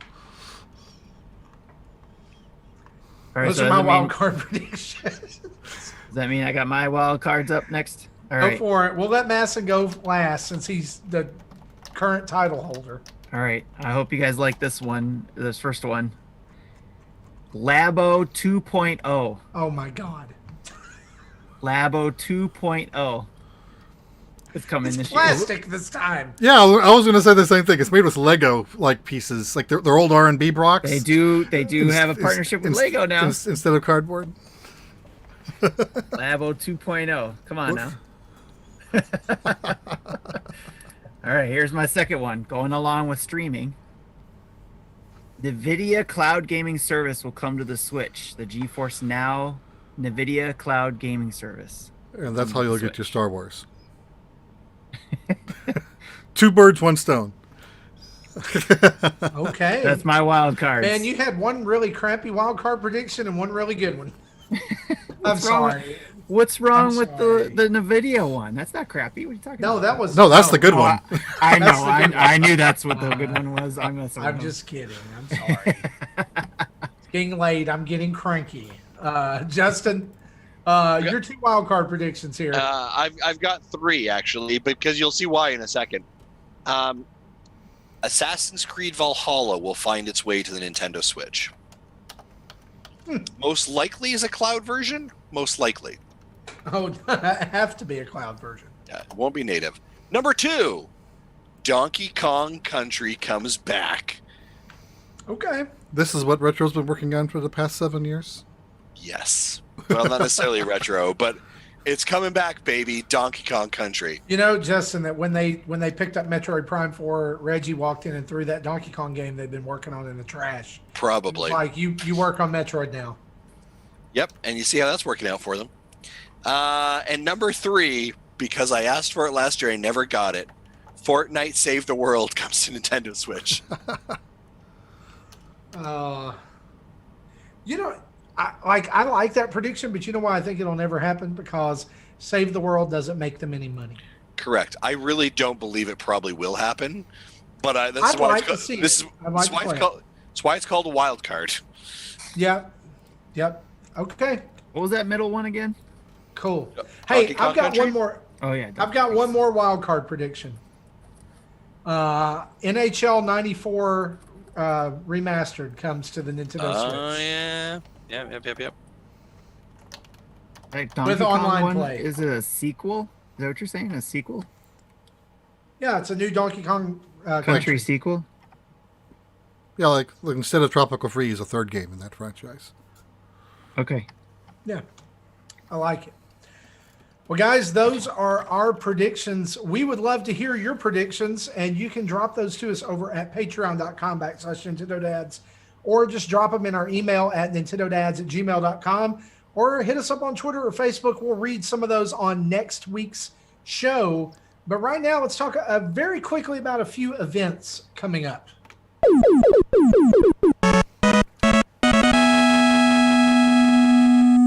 Yeah, the gonna first event include here this we already talked about here. a bit, but the gaming for Guru. Yeah. I also just wanted to add in there that it's, and you touched on it earlier, but we just wanted to double say it again that that will include this month's dinner table recording. Absolutely. That's right. And as we have been recording, Guru's total is now up to $11,062. We're guys, I think $1,500 is a dream, is a doable goal, but 20,000 would be a dream. That's what I'm pushing for. That's what you're going to hear me talking about a lot over the next couple of days. But I want to go ahead and include this here because I suppose this is an event, us choosing our top games of 2020. And these are the top games, the official Nintendo Dads top 10 games of 2020 as voted on by us, the dads, and you, the patrons of the show. Thank you for writing in. We'll start from number 10 and then we'll share a couple of facts. Number 10, Spiritfarer. Coming in at number 9, Fortnite Chapter 2. Number 8, Hyrule Warriors Age of Calamity. Number 7, Pikmin 3 Deluxe. Number 6 is Super Mario Bros. 35. Number 5 is Super Mario 3D All-Stars. Number 4 is Clubhouse Games 51 Worldwide Classics. And then the big 3, coming in at number 3, Hades, which that's awesome considering it's an indie release. Number 2, Paper Mario The Origami King, and the number 1 game of 2020 as voted on by us and our patrons. No one sees this coming. Yeah, Animal Crossing New Horizons. A couple interesting things. Out of the 16 people who voted, everyone had Animal Crossing somewhere on the list. 12 people had Clubhouse Games. 10 people had Paper Mario and Super Mario 3D All-Stars. And there's we would explain how scoring works, but I don't math good, and we have a limited amount of time. Also, well, the interesting part of that was the score difference between number 1 and number 2. But we can talk about that later if anyone wants to know. The score difference between, wow, I didn't see that. Basically, the quick version: the lower the score, the better. Animal Crossing had 2.8. And the next game had 13.2. So there was no contests. Quite a big gap. By the time you hear this in your audio recordings, the Super Mario Brothers Splatfest will be going on all weekend long. You can either be Team Mushroom or Team Superstar. Justin, you've got a T-shirt for this, right? Oh, yeah. I am Team Superstar. I've got my hat back here. I've already logged in. I've selected it. That's what I'll be playing tomorrow during the stream as well. I will be streaming some Team Mushroom because yellow is gross. Speaking of the Star and Mushroom Splatoon, right now Nintendo just updated their My Nintendo Rewards, and those keychains are available to purchase for 400 silver coins. Oh, wow. In America. Would anyone in America care to pick that up for me? Because apparently Canada doesn't have it. Or do you want a star? I do want a star. I'll see what I can do. Thank you. Apparently, though, I can also going to look at it right now. Apparently, I can, however, in Canada, purchase the Super Smash Brothers envelope with what? There's a whole. Oh yeah, bunch of you stuff. Can get that. I tell you what, I'm getting the keychain set, Justin. Yes. And I will give you the star, and I will keep the mushroom. Oh, you're too good to me, Marty. Despite well, hang on. Maybe not. Where is it? If the website will cooperate. Right. Anyway, I'm going to redeem points. Also this weekend is, let me find my notes. The Super Mario Brothers, not this weekend, but coming up very soon, Super Mario Brothers 35 World Count Challenge is January 18th through January 25th. If we all collectively defeat 3.5 million Bowsers during that time frame, then everyone will earn 350 My Nintendo Platinum points. I might actually have to come back into the game. Wait, I'm gonna come back and play this. It's been a while. Yeah. Also, Pokemon Go February Community Day is February 7th from 11 a.m. to 5 p.m. local time, featuring Roselia, 4X incubator effectiveness, and all kinds of other stuff going on during that time. Trainers who have purchased the Pokemon Go Tour Kanto event will also get special research tickets for free. Those are our events. Be sure to watch us streaming live, #gaming for Guru. Keychain is already out of stock. I see that Video Game Guru 64 said, I got it. Hey. Slide into my DM. Are you freaking kidding me? Wow. I thought they were gonna have those on sale, like on the shop to buy, like the Nintendo store. Oh my gosh! But still, look. but again, this is why I'm afraid I'm not going to get the second pin set. Right? Yeah. honestly, At least the pin set did get restocked. So the first one. So hopefully honestly, these y'all, keychains get restocked too. let me just say this. Maybe. Honestly, a little ridiculous. Come on. Oh, I don't disagree with that. It's a little ridiculous. So, See, I also, Bobby's. before we do that, I wanted to throw out there as a interesting note in the top 10 list. There was a total of 60 games mentioned by everyone, of which 37 of them were only mentioned once, Okay. and I think I had half of them. Gotcha. Well, guys, here's the deal. We have not talked about what we've been playing in about a month. So let's talk about what we've been playing, shall we? Do it.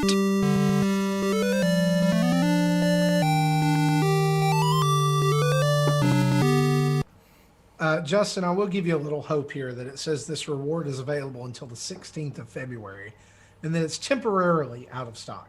So Yeah, I'll see if it pops up here in Canada, but I'm gonna suspect we're just getting. Well, I'll tell you what, if it pops up in Canada and you could get me the mushroom one, I would be. We'll see. We're gonna create a keychain support group. Keychain support group. I like it. Justin, speaking of, what have you been playing? I've been playing a lot of games, with the one I think I'll probably focus on the most that came out just before Christmas. As a matter of fact, days before. Super Meat Boy Forever, the game that I waited 3 years to play, essentially, is out, and I enjoy it. Again, I'm a little bit of a crazy person who enjoys difficult, crazy games. This is a fun game. It's a quick, endless runner. They just did a patch, by the way, actually last night. There were some difficult areas for sure that kind of seemed very unfair. They have patched it. If you're a person who likes these kind of quick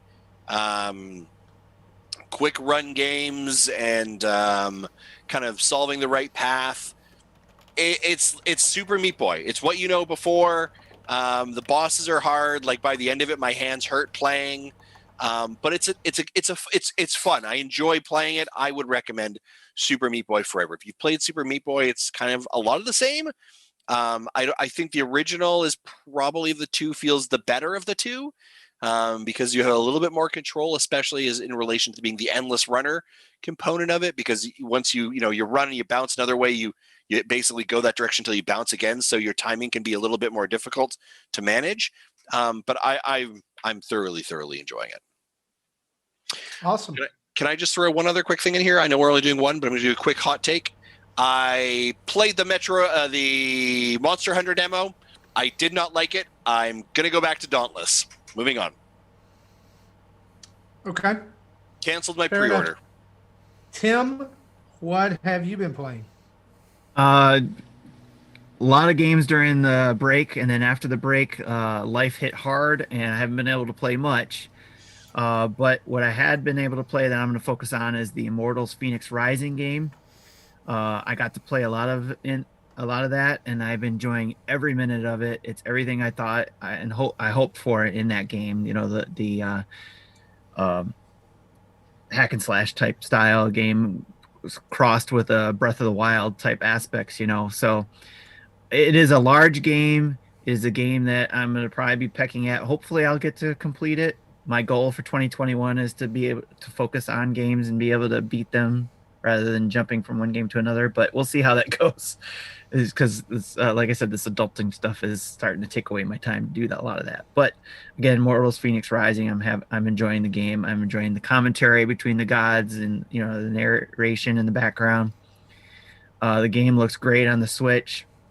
I don't have anything else to compare it to, so I'm not losing out on that. I don't think, because I think John from our Dad's After Dark crew has said he's been playing on Xbox and he's like spoiled by the graphics on there.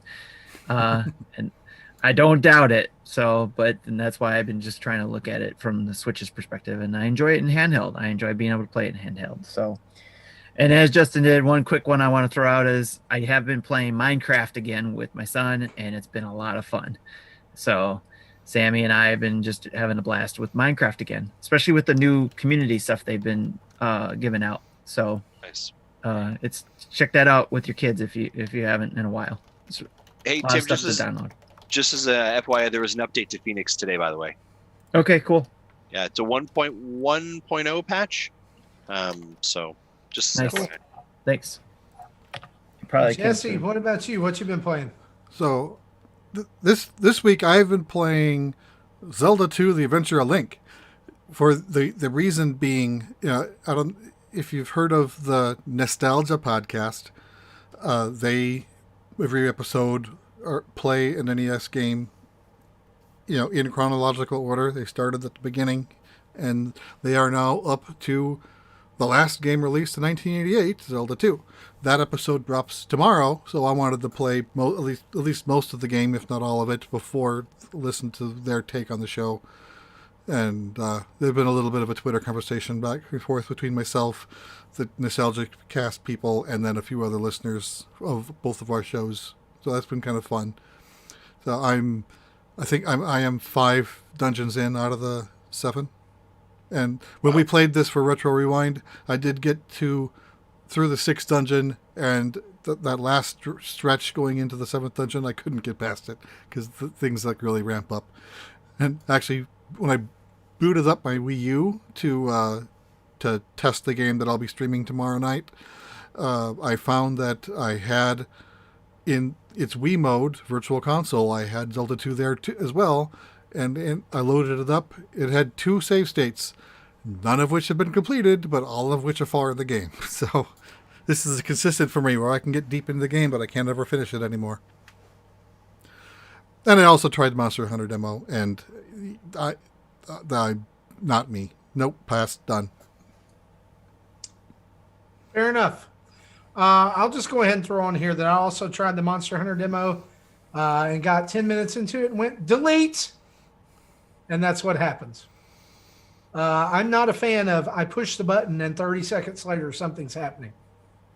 I don't understand the appeal of this. My favorite part is the tutorial teaches you everything except for how to fight. Right. I do want to say, like, if it's a genre that you're kind of interested in, but like you're having a difficulty getting in, I would encourage you to pick up Dauntless, and it is free on the Nintendo Switch eShop, and it is the hunting monster portion of Monster Hunter, and I binged that for like 2 months and loved it, and it was a great experience. And the controls are easy, the inventory isn't daunting, so I'd say give it a shot. I see what you did there. Thank you. The inventory was dauntless. Mm-hmm. There you go. The game I do want to talk about playing, though, is Scott Pilgrim versus the World, the game, the complete edition, which all I the enjoy colons, saying. all the subtitles. It came out this week, was one of my absolute favorite Xbox Live Arcade games on Xbox 360 back in the day. I love the movie. In fact, I took a time to watch it again last night. I had also read through the manga when it came out. After watching the movie, of course. And if you love Final Fight style or River City Ransom style beat 'em ups, this is straight up your alley. And it has wonderful, easy to understand controls and couch co-op multiplayer for up to 4 people. And it's got a fairly good difficulty level too. So it's going to keep you in there for a while. The music is absolutely fantastic, and the pixel art is ridiculously good. If you link it with your Ubisoft Connect account, you get a free character, Knives Chow, that is not available at the beginning, but you actually unlock her by connecting your Connect account. I wish that wasn't the thing. Yeah, I know. But there's also unlockable characters as well, and different colors for the characters, and as well as there's a boss rush mode, there's survival horror, there's something, I don't even know what all these modes are, but they're all in there too. This does have online co-op, right? It does. You can play local or online. And so I can't say enough good about the game, but I do think if you're not a fan of like the 2D side-scrolling beat-em-up type game, then there's really nothing here for you, actually. But on the opposite end of that spectrum, very quickly wanted to talk about Wingspan, which came out right before Christmas. There's a video of it up on our channel. It's a board game about bird watching and bird collecting. And y'all, it's so good. Like it's really, I think I talked about this the last time I was on the show, but I just wanted to mention it again because I don't think it's getting enough press or play. The art is extremely gorgeous, and It's very calming to play, and I like. There's no combat. Like, it's not a combat board game. Like, you're not making birds fight each other or anything. Like, you're making birds hatch eggs and using those eggs to pay for other actions. And it's really clever how it links all of it together. And so if you're looking for that, a board game type thing you can play on the Switch, I highly, highly recommend Wingspan. Are you All planning right. on playing Scott Pilgrim tomorrow? Yes, I am. I Let also me know picked up Scott when. Pilgrim. Let me know when, and if I'm not working, I want to join in because I also bought it. I just haven't launched Awesome. it yet. Okay, I will see what I can do. I'll drop it in the chat tomorrow. It'll be I also downloaded it. Yay! yeah. Let's Yeah. all four play it now. I had played I it know on we the can't. PS. I played the game originally on the PS3. Never finished it because that game is hard, and I didn't have anyone to play with. I did finish it, but it took me finishing it with some of my students in my youth group who were hanging out at the house, and it took all four of us because the final boss is ridiculous. Anyway, maybe we can link up and play that some during Gaming for Guru. Let's turn on the community spotlight really quick.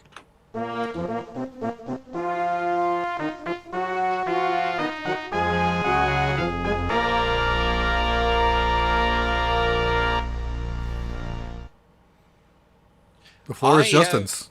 Perfect. Yeah. Community Spotlight, where we answer your questions, which are awesome. I actually had a question that came in to me privately that people wanted to ask. So I'm going to use it here, if that's all right.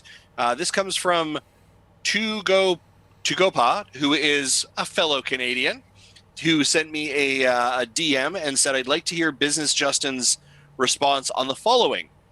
With Ubisoft now making a Star Wars game, will we see this Star Wars game come to the Nintendo Switch in the future? So this was a pretty big announcement this week. EA, who has had the Star Wars license, Ubisoft came in like a wrecking ball and was like, yeah, we're going to do some stuff with it. And EA was like, okay, cool. Yeah, I think EA did announce that they didn't lose the license. They will still make Star Wars games. They are just no longer exclusive. Correct. They Which are. means- They're business consultants. It's through 2023. Yep. And what I'm gathering from this is that perhaps Disney is not renewing that contract and moving on to Ubisoft. Potentially, I think that EA has had some big misses, right? When That's it came an to, understatement. yeah, it's a very big understatement. Had some big misses for the Star Wars license, and I think they're moving along. The question is, because it's with Ubisoft, do we think that it could come to the Nintendo Switch? I don't think so. We'd have to remember if this game is going into development now, or is even a couple of years into development, it is being developed for the Xbox and the PlayStation 5, most likely, not the Nintendo Switch. If we do indeed see it, it will be a cloud version. My commentary is Ubisoft is sort of still hanging around with Nintendo. Like, they'll do a couple things for Nintendo, but the majority of their work is for the next gen consoles. So The new hotness. The new hotness. But I mean, the idea of, the team behind like The Division, the team behind Assassin's Creed, right? Getting to do like a Star Wars game, that sounds pretty awesome, right? I'd be all up for that. So that'd be interesting to see where that goes. Definitely. That was the question, the response I wanted to provide. Awesome. Very good. Very good. Here's a question from Brandon Howarth or Howarth. I'm sorry if I mispronounce your name. I do it all the time. Anyway, he says, I did something hard. I 100%ed Mario Sunshine. Don't ever do that. One does not simply 100% that game. Now, can we talk about the evil that is Cataquack Island? Those who know play that evil. The Cataquack should be an assist trophy in Smash, running after you and just launching you over and over and over and over and over again. I have a very distinct memory of being extremely frustrated with Mario Sunshine back in 2002 when it first came out. There's this one mission that you have to do to shine these lamps on Wiggler to get him off a tower. And the lamps like have to be repositioned by you jetpacking over to them and doing the butt stomp on them, and they all have cataquacks on them. And like one of them has one, the next one has two, the next one has three. And it's just the most frustrating thing. Because if they ever do hit you, it's not like, oh, I took some damage, let's try again. Yeah, No. They yeeted you off the tower. No, they yeet you off the top, and then you have to go all the way back through again. Let's just be honest. Mario Sunshine has its charm, and I've sung the praises of Mario Sunshine, but the 3D All Stars reminded me of the dark times of Mario Sunshine. Like I love it. I love it for what it is, but it's parts of it are just ridiculous. And just to let you all know, no teenager is ever going to use the word yeet again now that we've used it here on the Nintendo Dads. You're welcome. I don't care. I love to use. Wasn't that a Mega ironic- Dad's word one month? Yeet? I don't remember. I love to use words like that unironically, like just to and then watch people roll their eyes. Like, Oh, I do it to upset my daughter all the time. you know, Yeet like is just- my new favorite word because it cracks me up every time I hear it. I like to slip it into conversations with adults. Like, I was over here the other day and found some trash on the ground. I just yeeted it right in the garbage can. Yeah. I And they think look at you like, I think the interesting part about the yeeting is that the reality is I actually think Fortnite caused such a popularity for it because one of the quests was to yeet someone, and we're all like, "What the heck?" Oh no, is that's yeet? been popular before Fortnite was popular. But that was where I heard it the most. Like my kids were like, "Yeah, I'm just yeeting this," and I'm like, "I hate you so much right now." I like how you called it the yeeting, Justin. yeeting. the Thank yeeting. you. We're over yeeting. here. All right, fellow kids, we're over here doing yeeting. Let's move on before we really date ourselves. Mega Dragon 101 says, "Hey, Nintendo Dads, want to thank you first off for thank you so much for rating my Pony OC Cinnabite last week. Y'all did a good job, and I have another pony for you to judge right here." I'm kidding, LOL. I actually have a genuine question for you dads this week. One of my New Year's resolutions is to try my hand at video game reviews like most gaming YouTube channels do. What would you say would be a good beginner's game to review? Do you dads have any tips for creating video game review videos? Thank you, dads, for a great podcast. Also, if you have time, wish my nephew a happy birthday. We have tons of birthdays in January. Sorry about that. He's 5 now. Pretty soon he's going to be a child, and I'll feel old again. LOL. See you dads later. So happy birthday to your nephew, Mecha Dragon 101.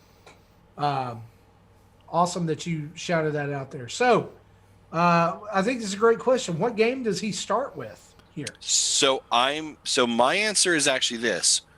Whatever your favorite game is that you enjoy the most, that you have the most passion for, that is the game you do. Yes. And here's what you do. You do that review a lot of times. You do a 10-minute review, you do a 5-minute review, and you do a 3-minute review. And each of those times, it forces you to get better.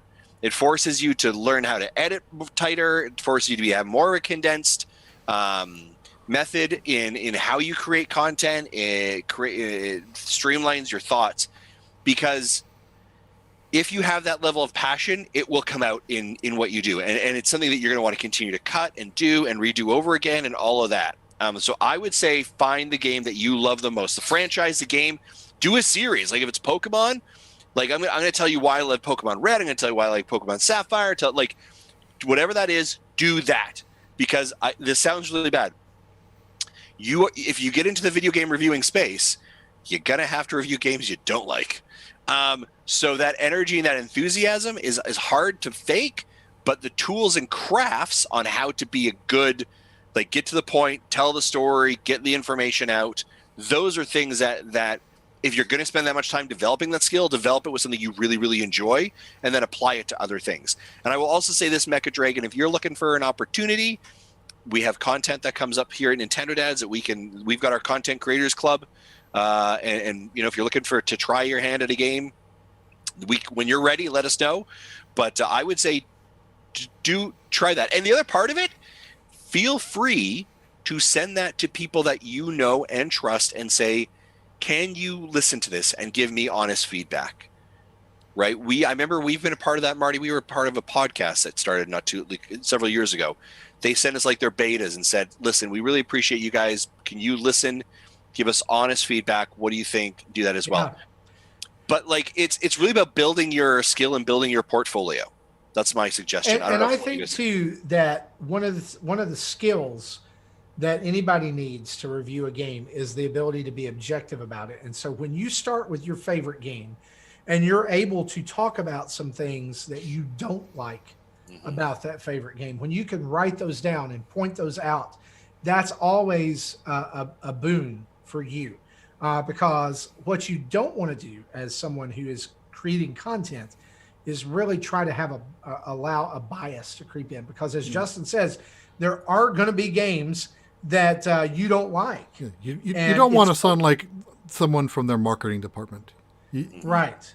Even if it's a game you adore, you'll need to have, keep it balanced with some things that can be fixed. Yeah, what I was going to say is it's okay for you to say, I don't like this game. Give yourself permission to say, here are some things I don't like. But on the other hand, I think that with any game that you don't like, you can always probably find at least one thing in it you do like. And if not, then it's really crappy. Yeah, I was going to say, basically say the same thing. Either start with a game you like, or at least a game you haven't played in a series that you like. My first review that I've ever done, and is as a written review I did for VG Tribune, was, and Justin's going to roll his eyes, I know this, Intellivision lives for DS, and he just laughed, and of course the way I approached that review is not necessarily reviewing 30-year-old games, but reviewing how well they were emulated, because I having played most of those games when I was a kid, I knew how the games were supposed to look like. Some games were fine. Some games had minor inconveniences. Some games were literally broken. And I actually made little videos. Of course, I didn't have good equipment back then. I literally recorded it with a camera that recorded like 680 by 400 or something like that. So it was really grainy. But I had comparison videos between the original game, running in an emulator that did emulate it properly versus the game playing on the DS that didn't. So you see that the direct comparison that I was trying to show. So that was a fun project, and in something that historically interested me. I ended up giving that game a 6 out of 10. So. Tim, what about you? Any suggestions? Mainly just have fun with it. Figure out the reason why you're doing this, because as we all have said before, and I've heard you've asked a lot of questions in our community, there's a lot of people doing this already. And you've even mentioned it, a lot of YouTube people are already doing it. So have fun with it and do it for you, essentially. And then there will be people that will watch it and follow it and will like your point of view on stuff as you get growing in this area. So you're going to get discouraged. I could sit here and say, don't get discouraged, but you're going to get discouraged. But always keep in mind that what's the real reason why you're doing this? Are you looking for numbers? Then you're probably going to get stressed out if you're looking for numbers. But if you're just doing it because you enjoy and you want to share your thoughts on the game, or this was a dream, or whatever the reason, just make sure you keep the same goal. Yeah, and I think the other part of that as well, Tim, is or if it's looking to build your portfolio, right? Yes. If you're going to apply to IGN to do video editing or GameSpot, they're going to say give me your 5-year reviews you've done, right? So to build that experience. The other part of it I would also say is this will sound kind of probably crazy. Don't go out and buy equipment, right? So start with a pen and a paper. That's where your review starts. And what I did when the Nintendo dads let me do the first review for them, I didn't have equipment. I just used the record feature on the Switch and then took each 30-second things. I took a lot of 30-second stuff and stitched them together to do a review of the game that I did.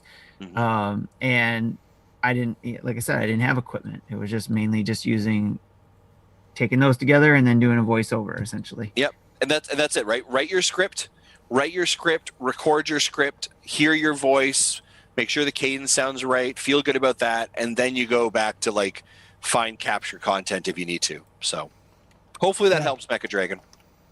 Absolutely. And like Justin said, if you want to try honing your skills with some of the codes that we get, we're always looking for help around. And you can apply through the Community Creator Club. And if you need to know how to do that, just message Justin and he'll help you out there. Well, guys, that was episode 310 of Nintendo Dads. And I want to take a personal note here to remind you of a couple things. Gaming for Guru all weekend long. But if you remember last week on the show, we said that we were around 40-ish subs away from 5,000 on YouTube. As of today, we are 17 away. 17 subs away from 5,000. We would love to have your help. If you're not subscribed to us already, head over there to YouTube. Hopefully you're watching us here, or you've seen a video and you would like to sub and be a part of that. Also, a big reminder here, you can get new merch from us over at a brand new store that we've set up on TeePublic. That's via our website, nintendodads.org.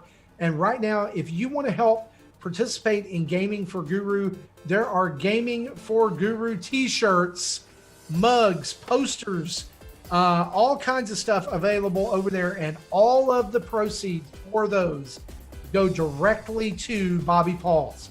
We're donating 100% of the proceeds that we receive from that. So if you can't do TeePublic because you're listening to us outside of the U.S., there's a Redbubble store set up as well. You can find a link to that on our website as well. Huge thanks to our Patreon producers, Chris Mears, Dave Ernsberger, Antonio Contronio, and our newest producer, Christopher Waring.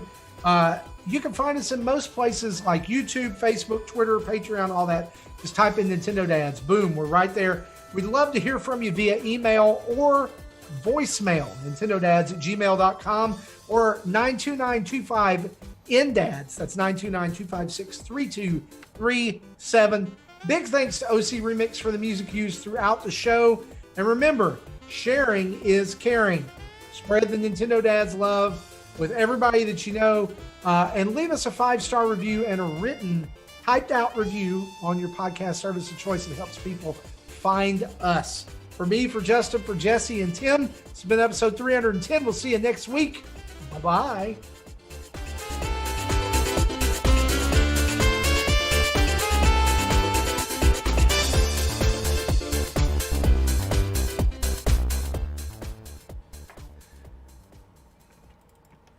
Thank you for listening to Nintendo Dads. You gotta get your together. You know what I'm saying?